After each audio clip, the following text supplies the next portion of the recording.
या ठिकाणी आमचे मामा देवरामजी लांडे साहेब यांच्या अभिजित सोहळ्यानिमित्तानं जमलेल्या सर्व समाज बांधवांचा मी मनापासून पहिल्यांदा धन्यवाद मानतो। खरं तर बंधूंनो, हा जो काही आमचा घरगुती नाते संबंध आहे हा फार जिव्हाळ्याचा संबंध आहे आणि तो आम्ही कधीच माणसामध्ये आणलेला नाही। त्यांचे मोठे चिरंजीव दीपक आणि धाकटे चिरंजीव अमोल त्यांचे आणि आमचे अत्यंत घरगुती संबंधांच्या पलीकडं एक मैत्रीपूर्ण असे संबंध आहेत आणि म्हणून निश्चितच हे लांडे परिवार आपल्या समोरच सांगितलं एक चांगल्या पद्धतीनं आज अमोल भाऊ आणि दीपक हे दोघेही इंजिनियर आहेत। एक सुशिक्षित असा हा परिवार आहे। खरं तर लांडे साहेबांच्या वाढदिवसा निमित्तानं बोलत असताना लांडे साहेब मला एक दोन गोष्टी या ठिकाणी महत्त्वाच्या सांगायच्या। या तालुक्यामध्ये लांडे साहेबांच्या चांगल्या कामांवरती बोलणारा पहिली 5 लोक आणि लांडे साहेबांच्या हातून निसटलेल्या काही बाबींवरती बोलणारी पहिली 5 लोक अशा पहिल्या 5 मध्ये मी पण एक आहे। परंतु ज्या लांडे साहेबांवरती टीका केली जाते त्यावेळेस मात्र अद्यापही लांडे साहेबांनी कधी असा शब्द काढलेला नाही की जावं तुम्ही असं माझ्या विरोधात का बोलताय। मी ज्यावेळेस विचार करतोय की एखाद्या व्यक्तीवर टीका केल्यानंतर स्वाभाविक असतंय की माणसाला राग येतो आणि काहीतरी त्या माणसाला धडा शिकवण्याच्या बाबतीमध्ये निर्णय घेतला जातो। परंतु लांडे साहेबांच्या बाबतीमध्ये असं मला कधी जाणवलं नाही आणि मी विचार केला की अनेक वेळा मी लांडे साहेबांमध्ये टीका करत असतोय परंतु लांडे साहेब कधीच तसं बोलत नाही। आता ते नातेवाईक म्हणून बोलून अशाला भाग नाही, शेवटी राग हा पुण्यशी प्रत्येक माणसाला असते।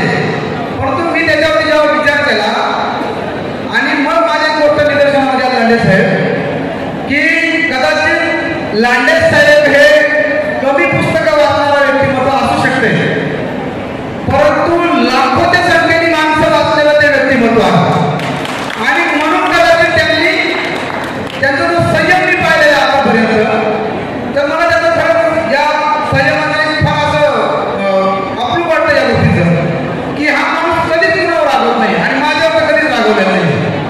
मी अनेक वेळा टीका केलेली आणि असं हे व्यक्तिमत्व खरं तर आज त्याच्या मी पहिल्यांदाच लांडे साहेबांच्या वाढदिवसानिमित्त आलेलो या ठिकाणी बंधूंना अनेक गोष्टी त्यांनी सांगितलेलं आहे की समोर एक चांगली परिस्थिती निर्माण झालेली आहे। मगाशी या तालुक्याचे आमदार या ठिकाणी आमचे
गेले होते, लांडे साहेब सुद्धा त्या ठिकाणी आले होते.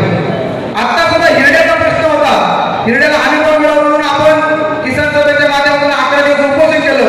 त्या उपोषणासाठी सुद्धा लांडे साहेब आर्थिक मदत सुद्धा आणि संख्यात्मक मदत सुद्धा लांडे साहेबांनी केलेले आहे. अनेक कामं असे की त्यांनी ती पुढे आले नाही आणि स्वतः बऱ्याच सांगत नाही, परंतु ह्या गोष्टी आपण सगळ्यांनी लक्षात घेतल्या पाहिजेत. आणि म्हणून माझं आजच्या या अभिष्ट चिंतन सोहळ्याच्या निमित्तानं बोलत असताना लांडे साहेब खरं तर कोणीही काय म्हणत, परंतु माझं स्पष्ट म्हणणं आहे की जिथून कुठून संधी मिळेल, जिथून कुठून त्यांनी जुळवलेलं आपल्याला आपण सगळेजण असू.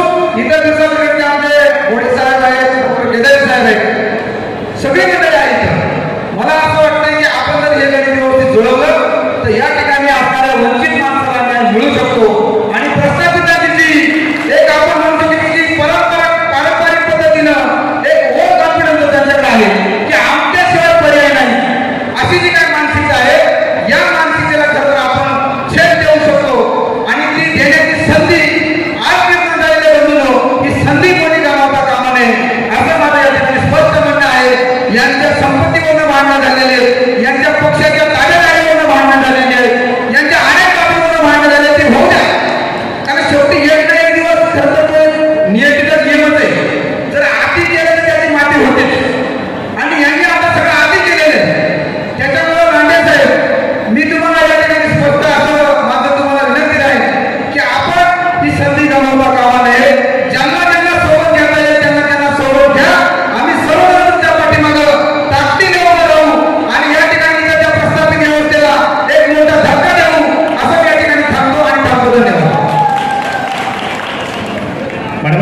नवनवीन आणि ताज्या घडामोडींसाठी महाराष्ट्र जनभूमी न्यूजला सबस्क्राईब करा. त्याचबरोबर बेल आयकॉनवर क्लिक करा आणि मिळवा आमच्या बातम्यांचे नोटिफिकेशन्स.